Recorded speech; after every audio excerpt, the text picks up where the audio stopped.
ariko serivisi z'ubuvuzi zisaba amafaranga menshi, zisaba ibikoresho bihenda, zisaba reactive bya bikoresho byo muri laboratoire ugomba kugura, n'ibikoresho bigendanye no kubigura mu madolari, kandi amadolari murabizi ko agenda ahinduka buri gihe.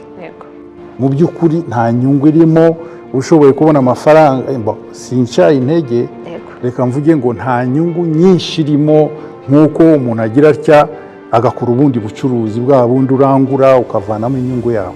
Hariya icya mbere nuko n'ubucuruzi bw'igihe kirekire, ikindi cya kabiri nuza marge mu bucuruzi bari ntoya cyane, ikindi gikurikira nuko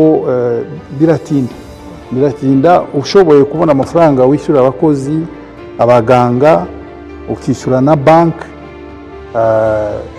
ukasustaininga iyo trend, kuko inyungu mbabwije ukuri ni satisfaction, nukumva wishimiye ko hari icyo umariye community yawe. Icyo nimubona ko nacyo gikomeye kirusha amafaranga.